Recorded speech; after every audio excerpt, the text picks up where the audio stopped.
Hello everyone, good morning to all of you and welcome back to my channel. आज है 10 फरवरी और 10 फरवरी के जितने भी इंपॉर्टेंट क्वेश्चन बन सकते हैं उन सभी को इस वीडियो में कवर करेंगे।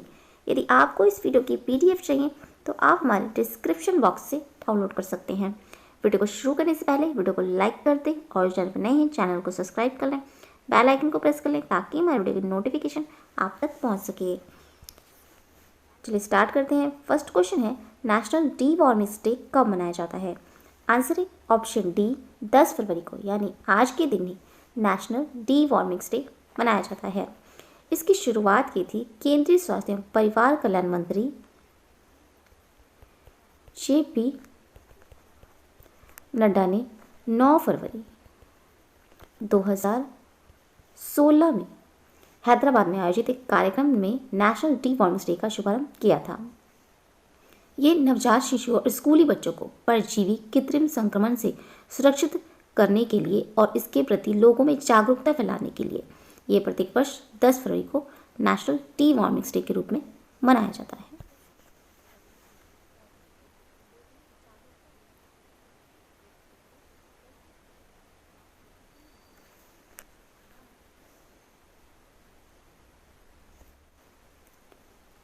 बाकी ऑप्शंस को देखें तो 7 फरवरी को मनाया गया था संत रविदास जयंती मनाई गई थी। 8 फरवरी को मनाया गया था महर्षि दयानंद सरस्वती का जन्मदिन मनाया गया था। 9 फरवरी को मनाया गया था सुरक्षित इंटरनेट दिवस। सुरक्षित इंटरनेट दिवस ये मनाया जाता है फरवरी के दूसरे हफ्ते के दूसरे दिन मनाया जाता है ये। और ये अंतर्राष्ट्रीय सुरक्षित इंटरनेट दिवस मनाने के पीछे प्रमुख मकसद लोगों को, विशेष रूप से बच्चों और युवाओं लोगों को ऑनलाइन और मोबाइल फ़ोन के सुरक्षित एवं अधिक जिम्मेदार उपयोग के लिए प्रोत्साहित करना है। नेक्स्ट क्वेश्चन है, हाल ही में बिजली क्षेत्र सुधारों को लागू करने वाला कौन सा राज्य बन गया है? आंसर है ऑप्शन बी, द्वितीय राज्य बना है वो है आंध्र प्रदेश। आंध्र प्रदेश बिजली क्षेत्र सुधारों को लागू करने वाला दूसरा राज्य बन गया है। इसे वित्त मंत्रालय के व्यय विभाग द्वारा प्रस्तुत किया गया है और राज्य ने 2020 में पेश किए गए 3 सुधारों में से एक को लागू किया है। सुधार के तहत राज्य ने सितंबर 2020 से ही किसानों को बिजली सब्सिडीज का प्रत्यक्ष लाभ अंतरण शुरू किया है।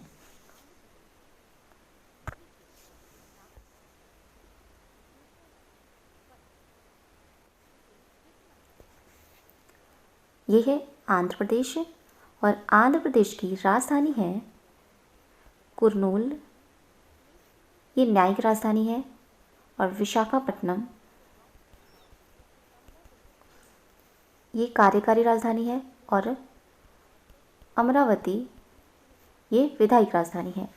आंध्र प्रदेश का गठन हुआ था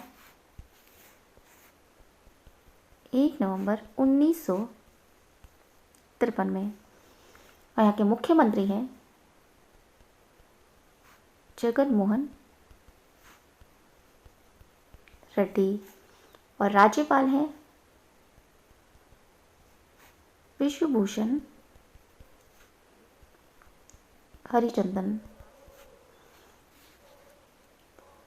आंध्र प्रदेश के मुख्य न्यायाधीश हैं अरूप कुमार गोस्वामी और इसके पड़ोसी राज्य हैं आंध्र प्रदेश के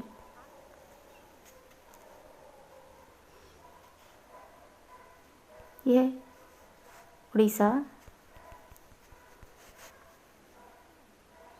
छत्तीसगढ़,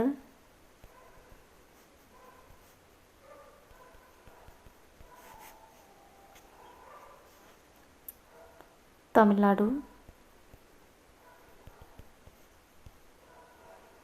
कर्नाटक, तेलंगाना,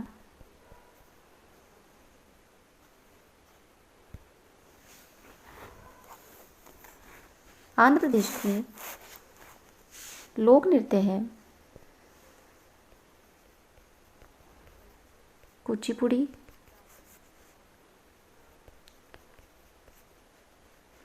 घंटामर दाला, ओट्टम थेडल, वेदी नाटकम। आंध्र प्रदेश की प्रमुख लोक नृत्य है। और प्रमुख नदियां हैं आंध्र प्रदेश की गोदावरी और कृष्णा। आंध्र प्रदेश के राष्ट्रीय उद्यान हैं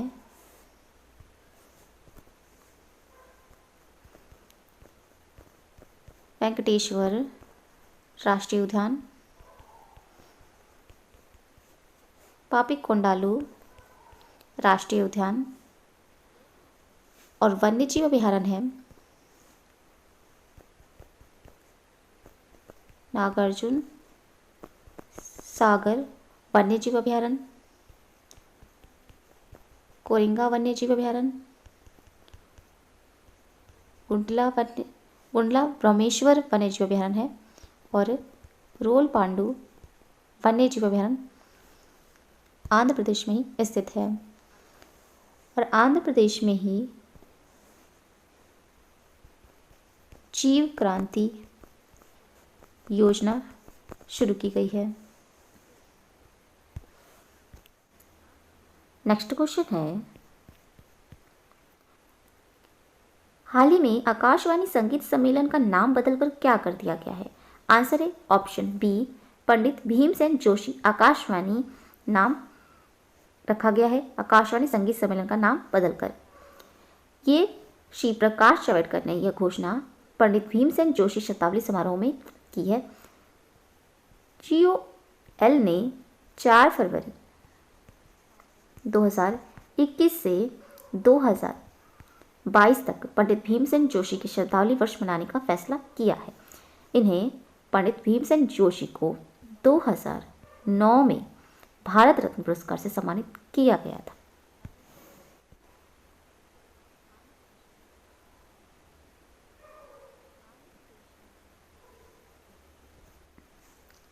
नेक्स्ट क्वेश्चन है,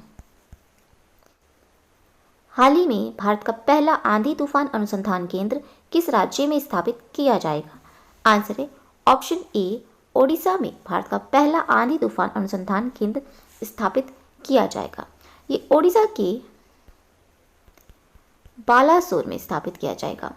और इस केंद्र की स्थापना भारतीय मौसम विभाग, पृथ्वी विज्ञान मंत्रालय, भारतीय अंतरिक्ष अनुसंधान संगठन इसरो और रक्षा अनुसंधान और विकास संगठन DRDO के सहयोग से किया जाएगा। GOL ने 4 फरवरी 2021 से 2022 यह है ओडिशा राज्य और इसकी राजधानी है भुवनेश्वर। और इसका गठन किया गया था 26 जनवरी 1950 में। उड़ीसा के मुख्यमंत्री हैं नवीन पटनायक और राज्यपाल हैं गणेशी लाल। और यहाँ के मुख्य न्यायाधीश हैं डॉक्टर S मुरलीधर। उड़ीसा का लोक नृत्य है छऊ नाच, घमुरा नाच, ढाल खाई, पाला, डसकथिया। ये उड़ीसा के प्रमुख लोक नृत्य हैं। और उड़ीसा के पड़ोसी राज्य हैं यह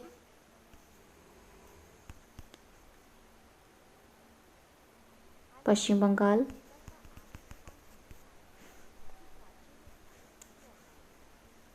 झारखंड, छत्तीसगढ़, ये आंध्र प्रदेश।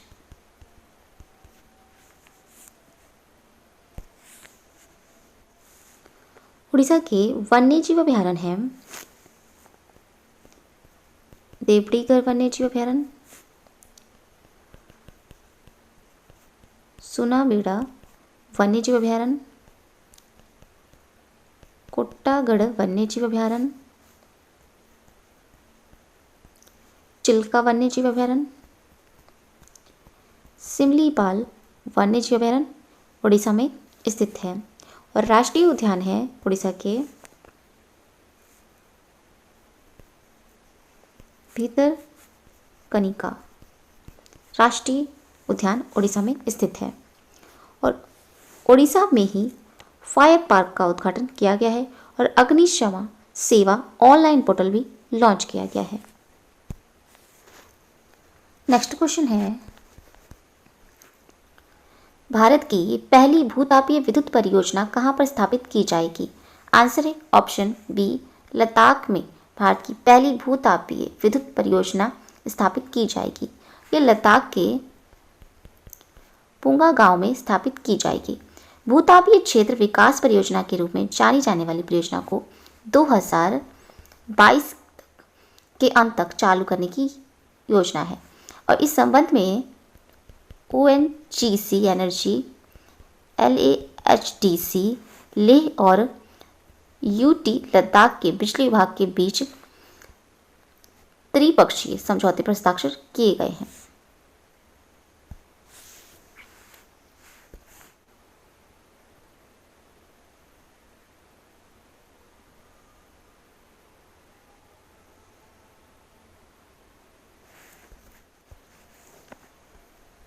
ONGC ऊर्जा केंद्र अध्यक्ष और प्रबंध निदेशक हैं शशि शंकर और इसका मुख्यालय है नई दिल्ली में। और लद्दाख के लेफ्टिनेंट गवर्नर हैं राधा कृष्ण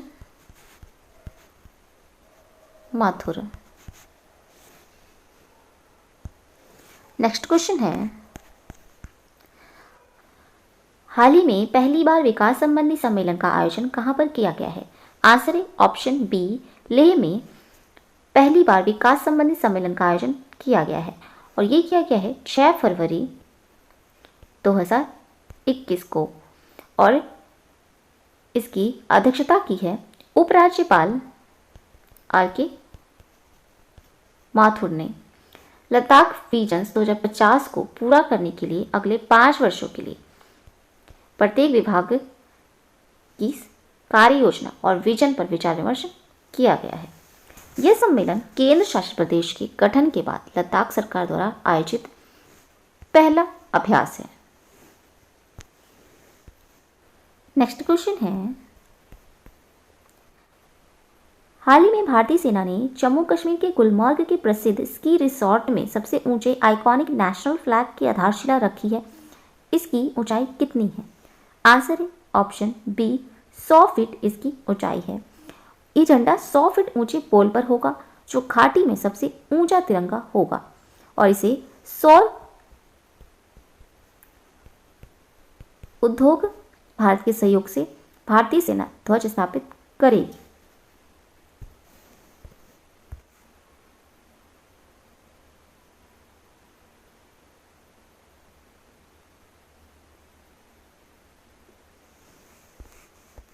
नेक्स्ट क्वेश्चन है, हाल ही में 100वें टेस्ट में 200 रन बनाने वाले पहले बल्लेबाज कौन बने हैं? आंसर है ऑप्शन सी, जो रूट 100 टेस्ट में 200 रन बनाने वाले पहले बल्लेबाज बने हैं। ये इंग्लैंड के कप्तान हैं और इन्होंने अपने करियर का 100वां टेस्ट मैच खेलने वाले सर्वोच्च व्यक्तिगत स्कोर के साथ रूट ने पाकिस्तान के पूर्व कप्तान इमाम उल हक को भी पीछे छोड़ दिया है। इमाम उल हक ने 2005 में बेंगलुरु में भारत के खिलाफ टेस्ट मैच में 184 रन बनाए थे, जिससे पाकिस्तान ने 168 रनों से जीता था।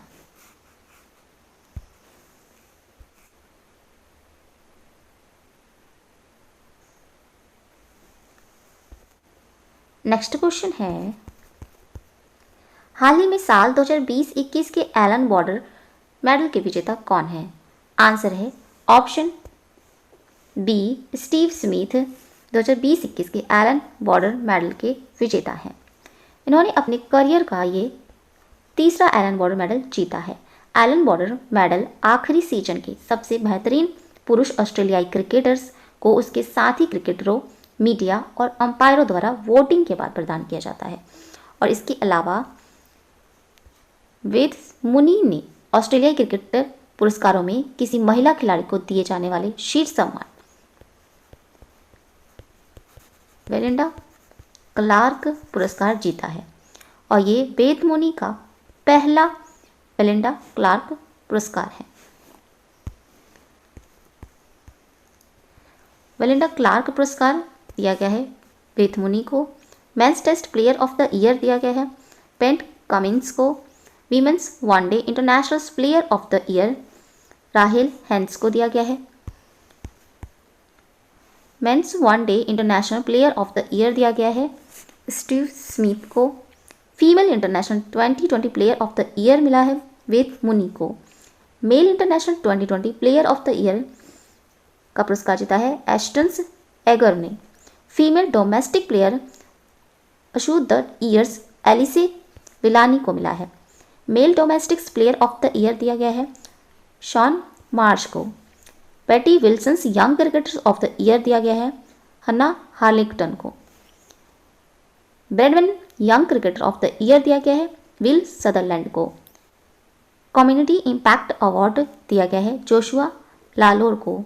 और हॉल ऑफ फेम दिया गया है जॉनी मुलंग को, मर्व हुजेस को, लीसा स्थालेकर को। ये पुरस्कार दिए गए हैं।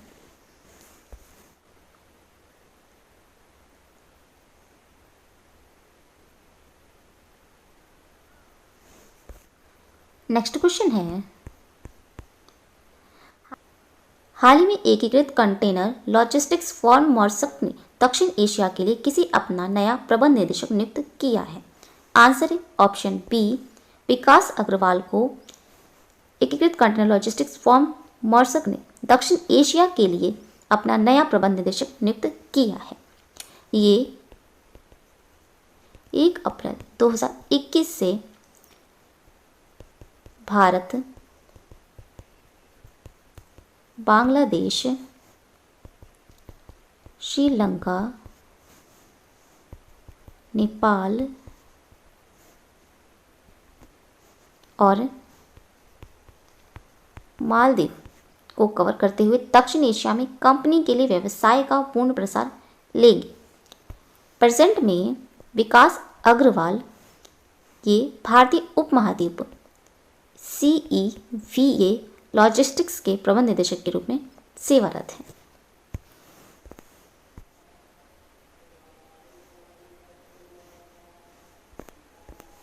नेक्स्ट क्वेश्चन है, हाल ही में किस राज्य में social awareness and actions to neutralise pneumonia successfully अभियान शुरू किया है? आंसर है ऑप्शन सी मध्य प्रदेश राज्य में social awareness and actions to neutralise pneumonia successfully अभियान शुरू किया है। इसका उद्देश्य निमोनिया के कारण शिशु मृत्यु दर को कम करना है और इसके तहत एक रणनीति बनाई जा रही है जिसमें चिकित्सा कर्मचारियों को प्रशिक्षित किया जा रहा है। और इस उद्देश्य के लिए मध्य प्रदेश में लगभग 4000 स्वास्थ्य और कल्याण केंद्र स्थापित किए गए हैं।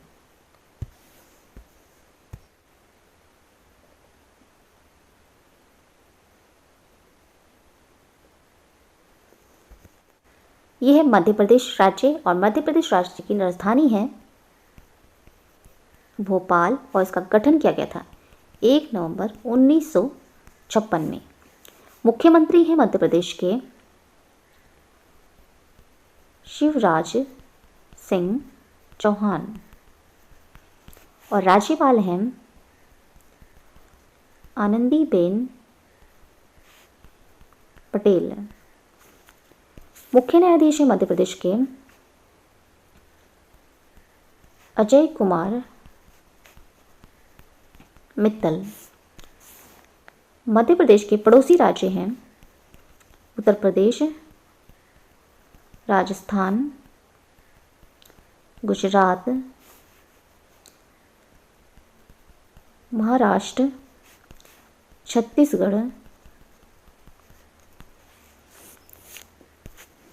मध्य प्रदेश के लोक नृत्य हैं जवारा, मटकी, अड़ा, खाड़ा नाच मध्य प्रदेश के प्रमुख लोक नृत्य हैं ये। मध्य प्रदेश के बाघ अभयारण्य हैं बांधवगढ़ बाघ अभयारण्य, कान्हा बाघ अभयारण्य, पेंच बाघ अभयारण्य, पन्ना बाघ अभयारण्य, सतपुरा बाघ अभयारण्य। माधव राष्ट्रीय उद्यान मध्य प्रदेश में स्थित है और जीवाश्म राष्ट्रीय उद्यान मध्य प्रदेश में ही स्थित है और वन विहार राष्ट्रीय उद्यान मध्य प्रदेश में ही स्थित है। और मध्य प्रदेश में ही तैरते हुए सौर ऊर्जा संयंत्र का निर्माण किया गया है और झांसी रेलवे स्टेशन का नाम बदलकर वीरांगना महारानी लक्ष्मीबाई रेलवे स्टेशन कर दिया गया है। और मध्य प्रदेश में ही हबीबगंज रेलवे स्टेशन का नाम बदलकर अटल बिहारी वाजपेयी रखा गया है। नेक्स्ट क्वेश्चन है, हाल ही में असम माला परियोजना किस राज्य में शुरू की गई है? आंसर है ऑप्शन सी, असम राज्य में असम माला परियोजना शुरू की गई है और इसे शुरू किया गया है प्रधानमंत्री नरेंद्र मोदी जी ने इसे शुरू किया है और ये असम के सोनितपुर जिले के ढेकियाजुली में असम माला कार्यक्रम का शुभारंभ किया गया है। प्रधानमंत्री नरेंद्र मोदी जी के अनुसार यह पहल राज्य के सड़क बुनियादी ढांचे को बढ़ावा देगी और असम की आर्थिक प्रगति और कनेक्टिविटी में सुधार में योगदान करेगी। और प्रधानमंत्री नरेंद्र मोदी जी ने असम के स्वास्थ्य ढांचे को बढ़ावा देने के उद्देश्य से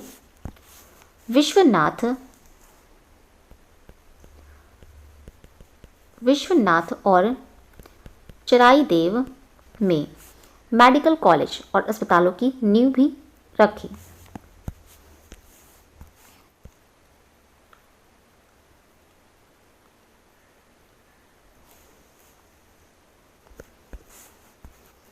यह है असम राज्य और असम राज्य की राजधानी है दिसपुर और इसका गठन किया गया था 26 जनवरी 1960 में। असम के मुख्यमंत्री हैं सर्बानंद सोनोवाल और राज्यपाल हैं जगदीश मुखी।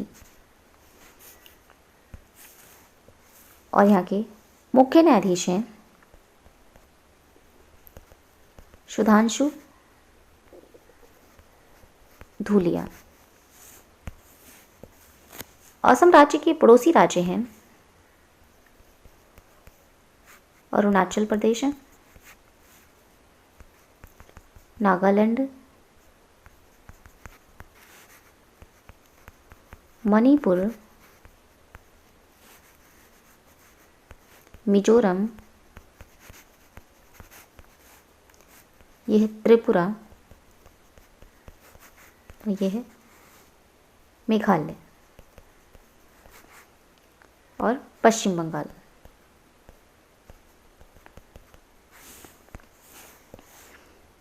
ये पश्चिम बंगाल से इसकी सीमाएं लगती हैं।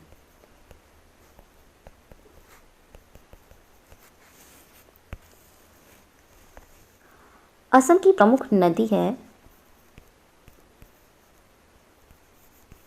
ब्रह्मपुत्र नदी और लोक नृत्य है असम का बिहू, भोर, ओचापल्ली और बागुरुम्बा असम राज्य के प्रमुख लोक नृत्य हैं। असम राज्य में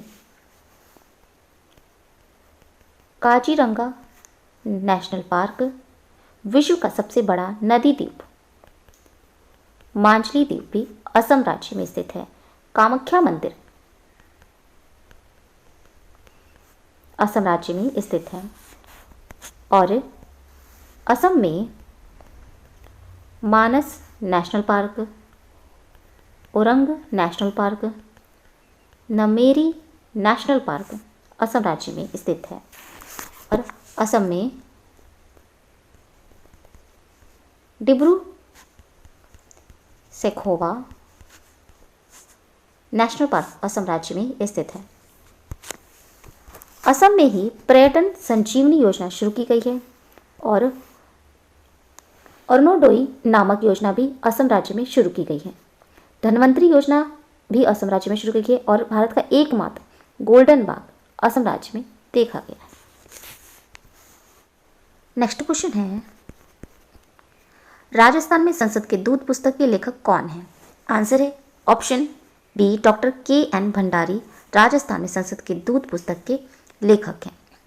और इस पुस्तक का विमोचन उपराष्ट्रपति एम वेंकैया नायडू द्वारा किया गया है। और ये पुस्तक संसद सदस्य स्थानीय क्षेत्र विकास PLAD योजना के सदस्यों के माध्यम से स्वास्थ्य और शिक्षा क्षेत्र में की गई पहलों पर जोर देती है। और ये पुस्तक 2006 से 2018 तक 12 वर्षों में राजस्थान में डॉक्टर अभिषेक सिंघवी की अनुशंसा पर सांसद निधि योजना के माध्यम से शुरू की गई स्वास्थ्य और शिक्षा के क्षेत्र में की गई पहलों पर केंद्रित है। MPLAD यह योजना 1993 में ग्रामीण विकास और योजना मंत्रालय के तहत शुरू की गई थी और ये योजना अब सांख्यिकी और कार्यान्वयन मंत्रालय के दायरे में है। नेक्स्ट क्वेश्चन है, कोबरा शब्द का अर्थ क्या है? आंसर है option B commando battalions for resolutions action. Cobra शब्द का अर्थ है ये खुफिया आधारित जंगल युद्ध संचालन के लिए वर्ष 2009 में CRPF के तहत उठाया गया था। अब तक का बल का ये आखिरी पुरुष इकाई थी और हाल ही में 34 CRPF महिला कर्मियों की एक टुकड़ी को इसके विशेष जंगल युद्ध कमांडो फोर्स कोबरा में शामिल किया गया है और इस टुकड़ी को जल्द ही देश के नक्सल विरोधी अभियान में तैनात किया जाएगा। नेक्स्ट क्वेश्चन है, हाल ही में केंद्रीय रेल मंत्री पीयूष गोयल ने किस वर्ष तक भारत को विश्व में पहली प्रदूषण रहित रेलवे बनाने की घोषणा की है? आंसर है ऑप्शन डी 2030 तक पहली प्रदूषण रहित रेलवे बनाने की घोषणा की है।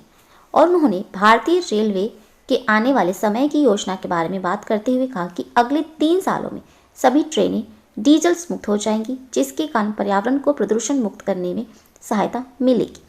और उन्होंने कहा कि प्रधानमंत्री नरेंद्र मोदी बिजली और नवीकरणीय ऊर्जा के सबसे बड़े समर्थकों में से एक हैं और यही कारण है कि वर्ष 2030 तक नवीकरण ऊर्जा द्वारा 45 लाख मेगावाट बिजली उत्पादन का कार्य पूरा कर लिया जाएगा।